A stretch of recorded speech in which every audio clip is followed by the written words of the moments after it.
Hi every one. ഇന്ന് നമ്മൾ ഈ ക്ലാസ്സിൽ ഡിസ്കസ് ചെയ്യുന്നത് ഇൻകം പോളിസിയാണ്. സോ ഫസ്റ്റ് നമുക്ക് എന്താണ് ഇൻകം പോളിസി എന്ന് നോക്കാം. Income policy refers to the deliberate government effort to control the growth of wages, salaries and other form of income to maintain economic stability. It is aimed at aligning income growth with productivity growth to prevent inflationary spirals. Income policy can be implemented through voluntary guidelines or mandatory controls on wages and prices. Income policy എന്നത് ശമ്പളം, വേതനം, മറ്റ് വരുമാന രൂപങ്ങളുടെ വളർച്ച നിയന്ത്രിച്ച് വിലക്കയറ്റം നിയന്ത്രിക്കുകയും സാമ്പത്തിക സ്ഥിരത നിലനിർത്തുകയും ചെയ്യാനായിട്ട് ഗവൺമെൻറ് സ്വീകരിക്കുന്ന പദ്ധതികളാണ്. സോ ഇവിടെ ഇൻകം ഗ്രോത്തും പ്രൊഡക്റ്റീവ് ഗ്രോത്തുമായിട്ട് സംയോജിപ്പിക്കുകയാണ് പ്രധാന ലക്ഷ്യം. സോ ഇത് വോളണ്ടറി ഗൈഡ് ലൈൻസിലൂടെയും വേജും പ്രൈസും തമ്മിലുള്ള മാൻഡറ്ററി കൺട്രോളിലൂടെയും നടപ്പിലാക്കുന്നു.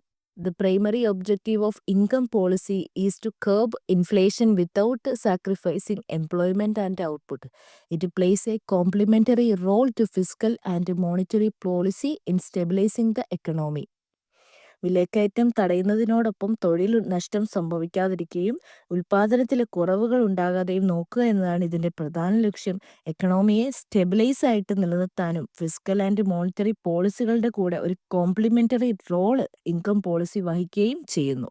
ഇനി നമ്മൾ നോക്കുന്നത് ഇൻകം പോളിസി ഇൻസ്ട്രുമെൻറ്റ്സ് ആണ്. So first point, wage and salary guide lines. Governments may issue wage guide lines that link wage increase to productivity growth. These guidelines may be voluntary, more suasion or legally enforceable. സർക്കാർ പ്രൊഡക്ടിവിറ്റിയുടെ അടിസ്ഥാനത്തിൽ ശമ്പള വർധനവ് നടത്തുന്നതിനുള്ള മാർഗനിർദ്ദേശങ്ങൾ കൊണ്ടുവരുന്നു. Moral സുവേഷൻ്റെയും legally enforceable ആയിരിക്കും ഇവ നടപ്പിലാക്കുന്നത്. ദാറ്റ് ഈസ് ഇച്ഛാനുസരണമായും കർശന നിയമപ്രകാരമായിട്ടായിരിക്കും ഇത് നടപ്പിലാക്കുന്നത്.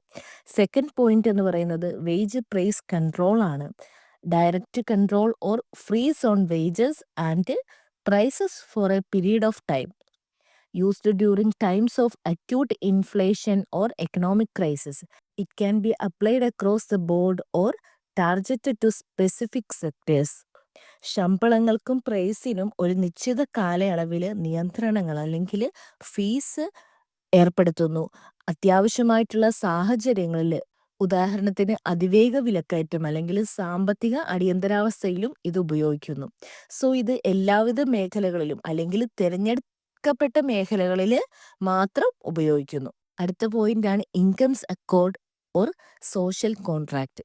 Agreements between government, employment and labor unions to moderate wage demands, often negotiated in countries with strong labor movements. For example, social contract in Sweden, UK's price and income policy. സർക്കാർ, തൊഴിലുടമകൾ, തൊഴിലാളി യൂണിയനുകൾ എന്നിവയുടെ wage റെസ്ട്രിക്ഷൻസിനെ കുറിച്ചിട്ടുള്ള ഒരു റെക്കോർഡാണിത്. ശക്തമായിട്ട് തൊഴിലാളി പ്രസ്ഥാനമുള്ള രാജ്യങ്ങളിൽ കൂടുതലായിട്ട് ഇത് കണ്ടുവരുന്നു. ഇതിനുദാഹരണമാണ് സ്വീഡനിലെ സാമൂഹിക കരാറ്, UK-യിലെ, ബ്രിട്ടനിലെ പ്രൈസ് ആൻഡ് ഇൻകം പോളിസി. അടുത്ത പോയിന്റാണ് taxation measures. Excessive wage gains can be taxed away using surtaxes. Differential tax incentives may be used to encourage adherence to wage guidelines. അധിക ശമ്പള വർധനവിനെ നിയന്ത്രിക്കാനായിട്ട് എക്സ്ട്രാ ടാക്സ് രൂപത്തിൽ സർക്കാരിന് ഈടാക്കാവുന്നതാണ്. കൂടാതെ ശമ്പള ഗൈഡ് ലൈൻസ് പാലിക്കുന്നവർക്ക് നികുതി ഇളവുകൾ നൽകാവുന്നതാണ്. അടുത്തത് നമ്മൾ നോക്കുന്നത് objectives of income policy. First point, control of inflation. By curbing excessive wage increases, income policy aims to prevent cost push inflation. Control inflation അല്ലെങ്കിൽ അമിതമായിട്ടുള്ള ശമ്പള വർധനവ് തടയുന്നതിലൂടെ കോസ്റ്റ് പുഷ് ഇൻഫ്ലേഷൻ പ്രിവെന്റ് ചെയ്യുന്നു. അടുത്ത പോയിന്റാണ് promote wage price stability. Seeks to maintains a balance between wage growth and productivity and prevent a wage price spiral that can be destabilized the economy. ശമ്പള വർധനവും പ്രൊഡക്ടിവിറ്റിയും തമ്മിൽ ഒരു തുല്യത നിലനിർത്തുന്നു. കൂടാതെ വേജ് പ്രൈസ് സ്പൈറൽ തടയുന്നു. അടുത്ത പോയിന്റാണ് ensure fair distribution of income. Control large disparities in income by regulating top salaries and executive bonuses. Protect low income earners through minimum wage legislation. വരുമാനത്തിലെ സമത്വം ഉറപ്പുവരുത്തുന്നു. ഉയർന്ന ശമ്പളം, ബോണസ് അല്ലെങ്കിൽ പ്രവൃത്തി വേതനങ്ങൾ എന്നിവയെ നിയന്ത്രിക്കുന്നു. കുറഞ്ഞ വരുമാനമുള്ളവർക്ക് നിയമപ്രകാരം മിനിമം വേതനം ഉറപ്പുവരുത്തുന്നു.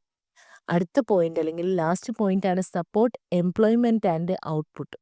അടുത്ത point support employment and output. It prevent inflationary wage demands that may be leads to unemployment through higher protection cost.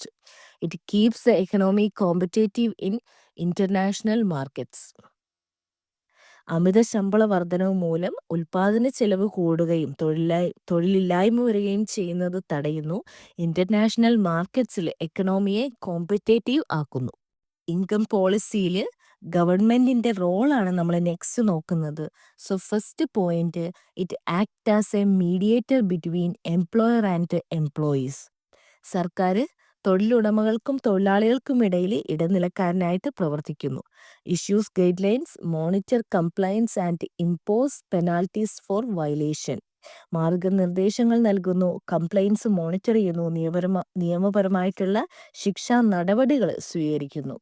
May offer tax incentives or subsidies for compliance. നികുതി ഇളവുകൾ, സബ്സിഡീസ് എന്നിവ നൽകി പിന്തുണ നൽകുന്നു.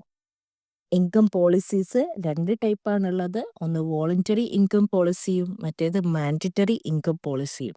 So voluntary income policy is based on cooperation and agreement.